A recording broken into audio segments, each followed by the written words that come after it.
There's something a cartographer understands that the rest of us easily forget. The map is never the territory. A map is a decision.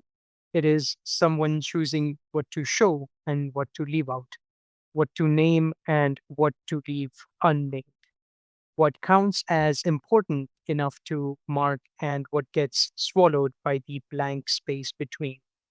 Two maps of the same place, made by two different people, can look almost nothing alike, not because either is lying, but because they are answering different questions.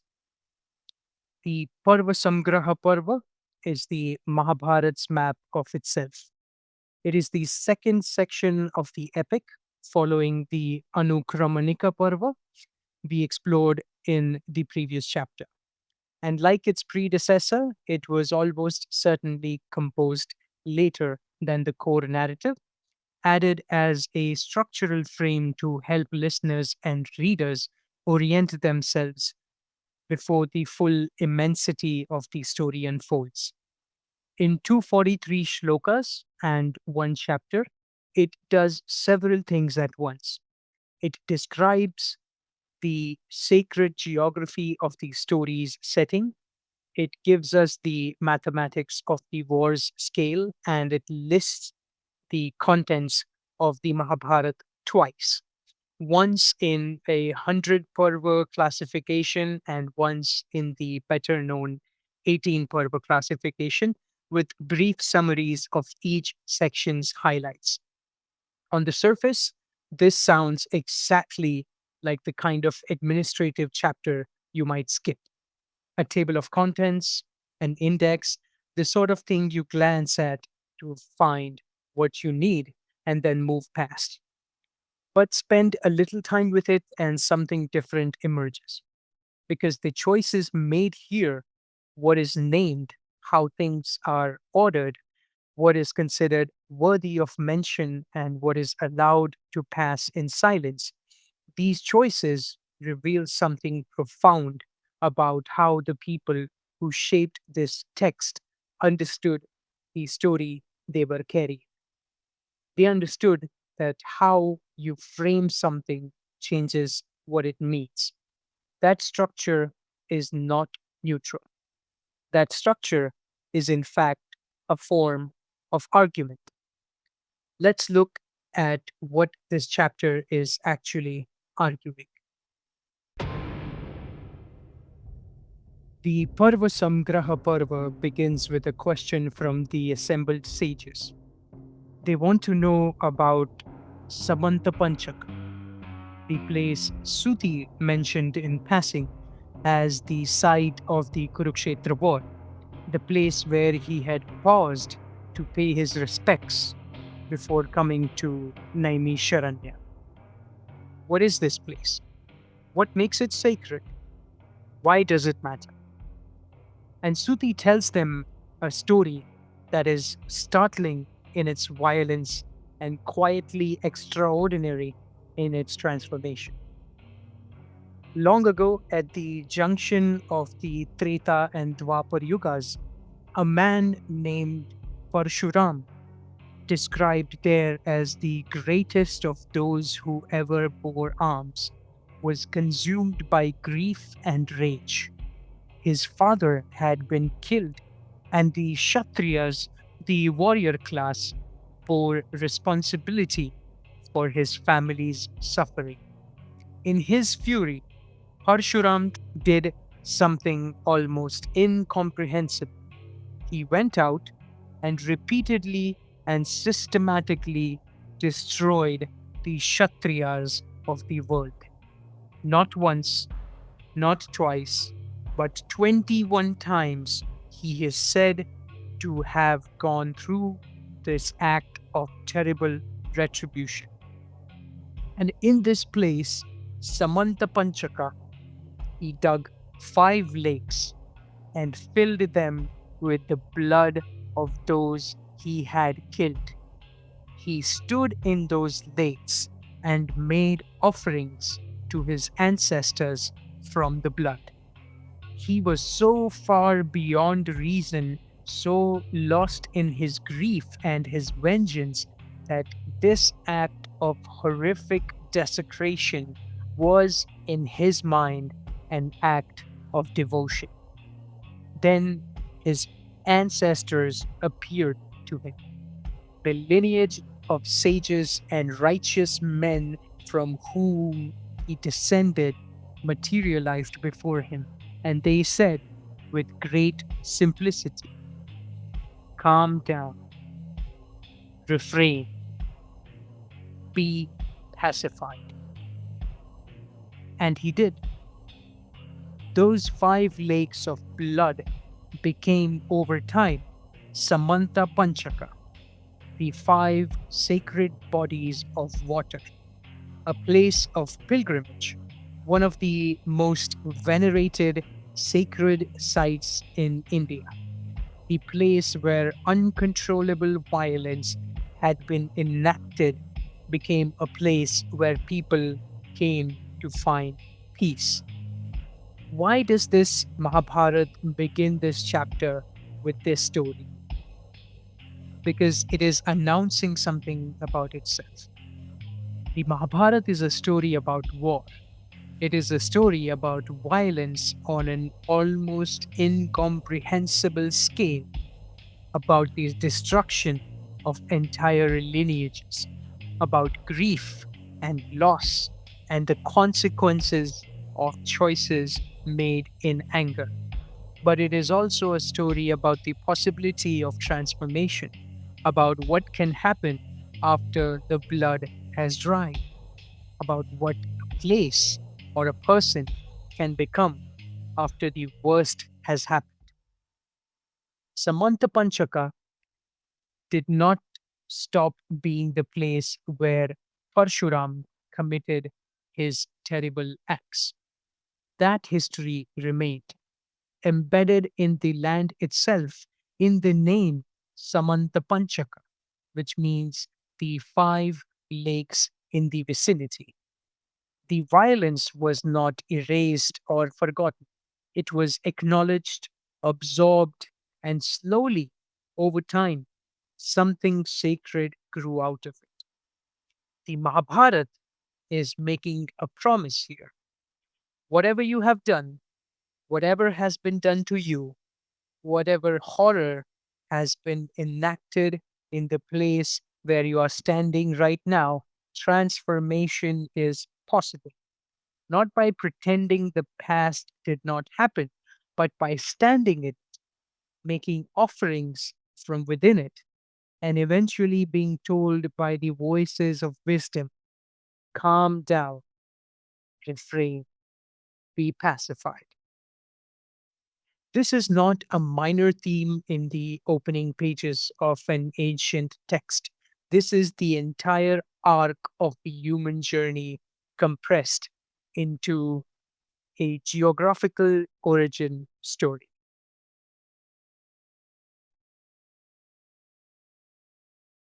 After describing the Mantapanchaka, Tuti is asked another question by the sages. What is an Akshuhini? He mentioned that 18 Akshuhinis of soldiers assembled for the Kurukshetra war. What exactly does that mean? And Suti answers with what is, on the surface, a fairly dry piece of military mathematics. An Akshuhini was the largest unit of army measurement in the ancient Indian military system. It was built up from smaller units, each multiplying the one before it in a careful numerical sequence. One patti consisted of one chariot, one elephant, five foot soldiers, and three horses. Three pattis made a senamukha. Three senamukhas made a gulma. Three gulmas made a gana. Three ganas a vahini. Three vahinis a pritana. Three pritanas a chamu. Three chamus and anikini. And 10 Anikinis made an Akshuhini. The final numbers for a single Akshuhini was 21,870 chariots, 21,870 elephants, 109,350 foot soldiers, and 65,610 horses. 18 Akshuhinis were present at Kurukshetra. Take a moment and do that arithmetic. 18 times those numbers, nearly 400,000 chariots, nearly 400,000 elephants, nearly 2 million foot soldiers, over a million horses. Now, the Mahabharata tells us that after 18 days of fighting, only 18 people survived on the Kaurava side and 7 on the Pandava side. From those staggering numbers to 10 survivors on the losing side. The text does not sensationalize this. It does not dramatize or editorialize it. It simply gives you the numbers, matter of fact, and let's sit them there. This is in quite a way one of the most devastating things the Mahabharata does. It gives you the precise, careful mathematics of catastrophe. It makes you calculate. It forces you to hold both the immensity of what was assembled and the near totality of what was destroyed. And it asks you to sit with the gap between those two realities. We know, of course, that these numbers are not literal. No ancient battle involved 2 million infantry. These are symbolic numbers shaped by a numerical cosmology and a tradition of representing scale through cosmic magnification. But they are not meaningless. They are a way of saying this was not a small conflict. This was not a border skirmish or a dynastic dispute that got a little out of hand. This was the destruction of a civilization. The loss was total in a way that cannot be communicated by naming individual deaths alone. There is something in this that resonates with how we talk about collective catastrophe in the modern world. When historians describe the losses of the world wars, or the scale of famines, or the toll of pandemics, they reach for numbers for the same reason. Because some losses are too large to hold through individual stories alone. The numbers force a different kind of comprehension, one that operates not through empathy for a specific reason or a specific purpose or a specific person, but through something more like awe at scale. The Mahabharata understood this. It gives you the numbers before the story. It prepares you for what is coming by asking you to understand in advance what total loss actually looks like in measurable terms.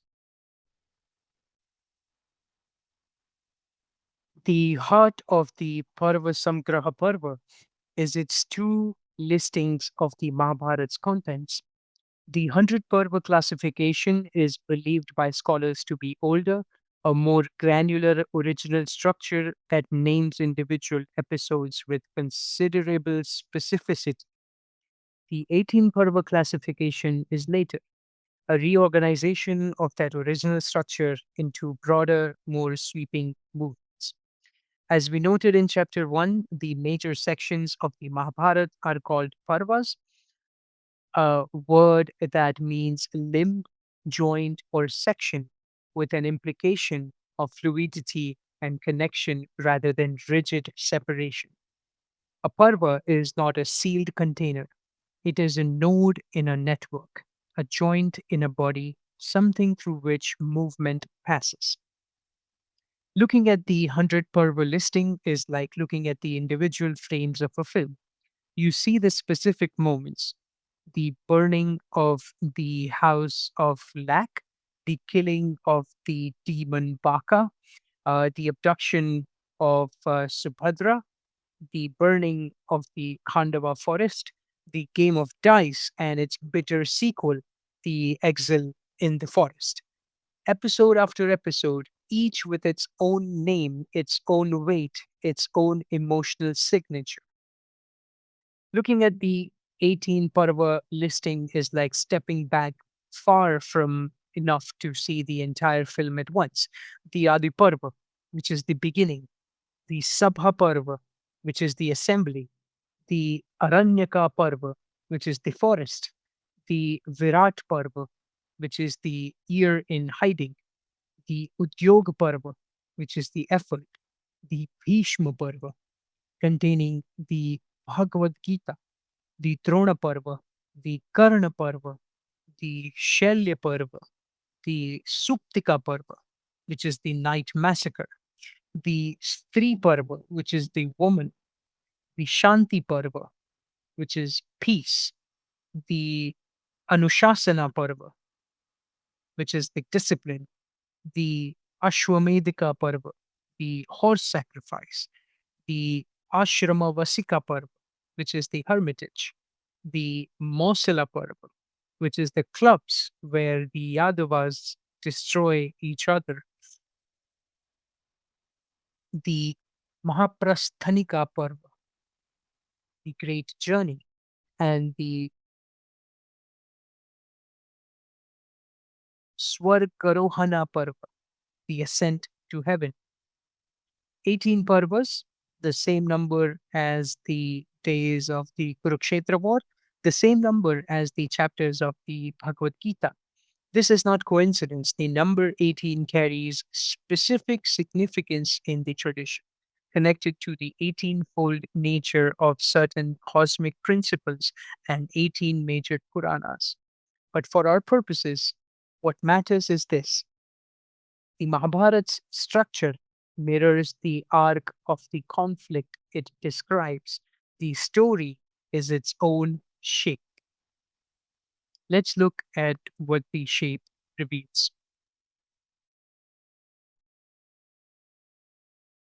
If you look at the 18 parvas as a sequence, something becomes visible that is easy to miss when you're inside the story. The Mahabharata is structured as a journey from abundance through catastrophe to a hard won and fundamentally transformed peace. The Adi Parva, the beginning, is enormous. It covers the origins of the lineage, the births of all the major characters, the early friendships and rivalries, the forging of the alliances that will eventually determine who stands on which side of the battlefield.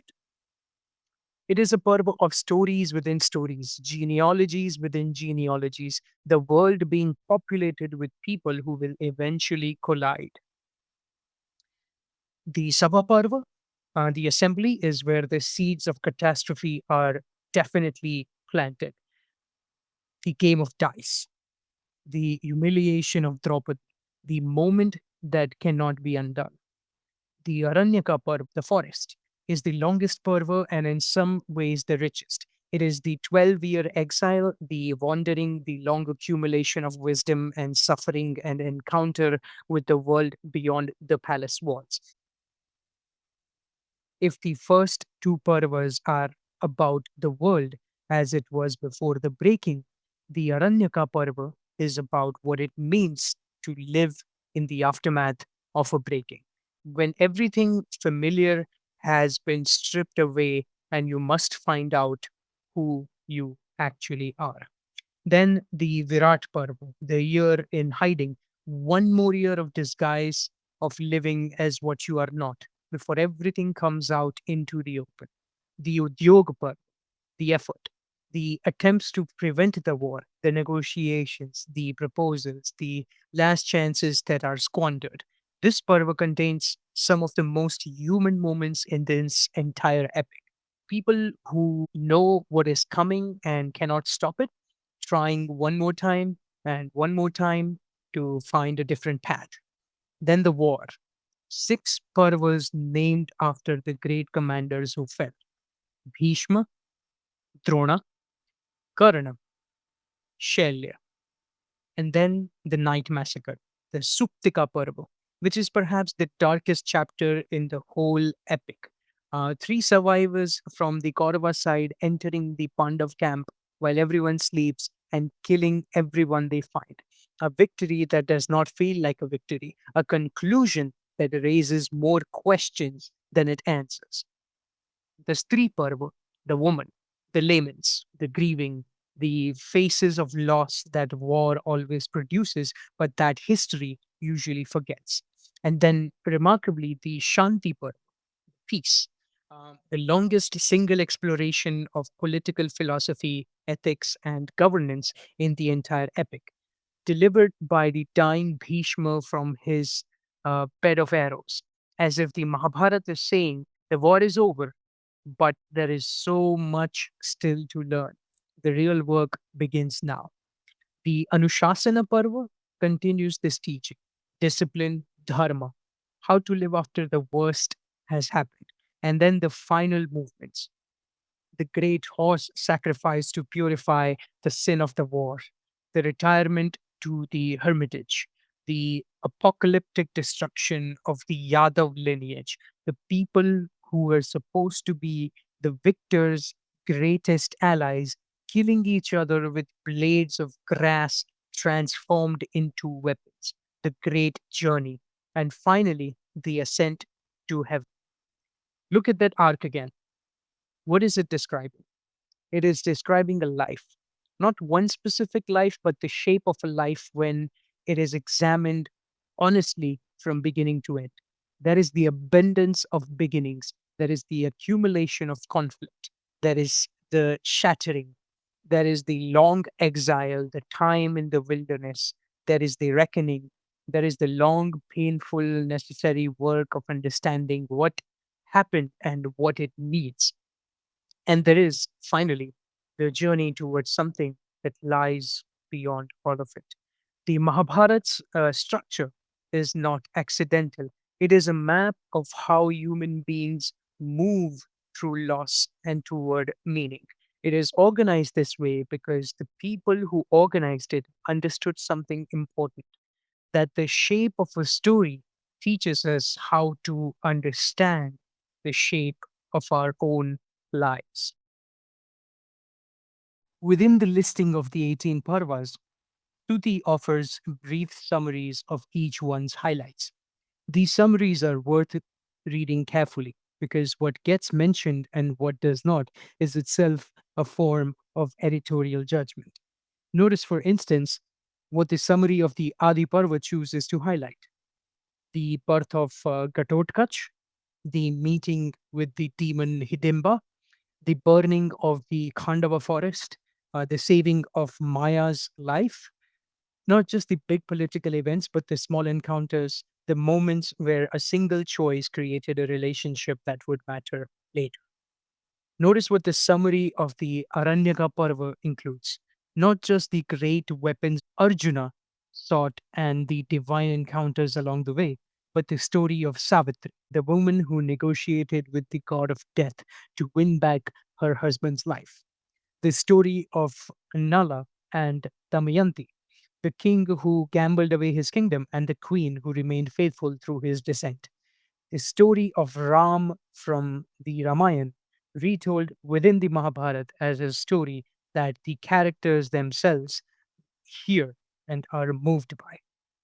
These inclusions tell you something about what the Mahabharata believes matters in a human life. It is not only the great battles and the divine weapons and the political maneuvering, it is also the love story, the fidelity of a spouse, the courage of a woman negotiating with death on behalf of someone she loves, the comfort that comes from hearing that others have been through what you are going through. The Pandavas in the forest, lost and uncertain and grieving, listen to the story of Nala and find in it some measure of what we would now call solidarity. The knowledge that suffering on this scale has happened before, that people have survived it, that it does not have to mean the end. The summaries also contain moments of startling compression. The entire Bhagavad Gita, one of the most influential philosophical texts in human history, occupying the hearts and minds of scholars and practitioners across 25 centuries, is described here in a single sentence. The supremely wise Vasudeva dispelled Parth's lassitude born out of delusion by invoking the teachings of salvation. Lassitude born out of delusion. That is what the Gita is responding to. Not a theological problem or a strategic question, but a deeply human experience. The moment when a person faced with an impossible situation is overwhelmed and cannot act, when the distance between what is required and what feels possible is so large that paralysis sets in. The Gita's answer to that paralysis is what it is. But the Parvasamgraha Parva wants you to understand before you get there that this is what the situation was. Not a philosophical dialogue between a god and a warrior in the abstract, a specific person at a specific moment, unable to move forward, and someone who loved him finding the words to help him take the next step. Each Parva summary in the Parvasamgraha Parva ends with a count, the number of chapters and the number of shlokas. Adi Parva, 218 chapters, 7,984 shlokas. Sabha Parva, 72 chapters, 2,511 shlokas. Aranyaka Parva, 269 chapters, 11,664 shlokas. Virat Parva, 67 chapters, 2,050 shlokas. And so on through all 18. These numbers function as a form of accountability. They say this is not a vague, boundless story that expands differently every time it is told. It has a specific shape. It can be counted. Its dimensions are known. When you pick it up, you know roughly what you are picking up. There is something deeply respectful about this. In a tradition where texts were memorized and recited rather than written and printed, knowing the count of shlokas in each parva was a way of certifying integrity. A reciter who delivered the Aranyaka Parva in 200 chapters instead of 269 was not delivering the Aranyaka Parva. The numbers were a guarantee of fidelity. But they're also, if you hold them all together, an image of immensity. Add up all the chapters across all 18 parvas, add up all the shlokas. What you get is not a text, but a world large enough to contain every kind of human experience, meticulously mapped, carefully numbered, transmitted with extraordinary care across 2,000 years. The Parvasamgraha Parva closes with a passage that, even within the Mahabharat's broader tradition of self referential praise, is remarkable in its boldness. It says, a person learned in the Vedas, the supplementary texts, and the Upanishads, but who does not know the Mahabharata cannot be said to have any learning at all, like the harsh cawing of crows to someone who has heard a cuckoo sing. Every other account will seem lesser after this one. Then it says, just as the three worlds have evolved from the five elements, the inspirations of all poets flow from this supreme history. All the Puranas draw upon this account. All action and all qualities are dependent on it. There is no tale on earth that is not based on this account, just as it is impossible for the body to be alive without food. This is an extraordinary claim, and yet Once you have spent real time with the Mahabharata, you understand something of what it is pointing at. The story of a family torn apart by inheritance disputes, the story of a charismatic figure whose followers eventually betray, the story of a person of great gifts who is excluded from the circles of power because of their birth and spends their life alternating between loyalty and bitterness. The story of a king who knows the right thing to do and cannot bring himself to do it. The story of a woman who is wronged in front of a room full of men who say nothing. These are not ancient stories. These are today's stories. They have always been today's stories. The Mahabharata did not invent these patterns of human behavior. It observed them with such precision and depth that it created a record so complete that everything which comes after it is, in some sense, a variation on what it already contains. This is not mysticism. It is literally history. It is literary history. The Mahabharata is the first major text in the tradition to examine the full spectrum of human moral experience without flinching, without simplifying, without resolving the tensions it observes into neat doctrine. Everything that has come after it in literature, in philosophy, in the exploration of what it means to be human in relationship with other humans, has drawn from the well it dug. He who hears it as it is being recited has no need to bathe in the waters of Pushkara, the sacred pilgrimage site of Pushkara near present day Ajmer in Rajasthan, was one of the holiest places in ancient India, a destination to which people traveled for weeks or months in the hopes of washing away sin and renewing themselves. The Parvasamgraha Parva is saying you do not need to travel anywhere. If you receive the story with sincerity and openness, the transformation it enables is equal to any pilgrimage.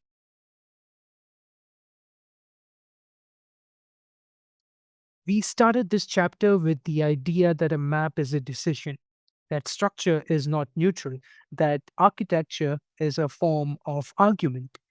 Here is what the architecture of the Parvasamgraha Parva argues.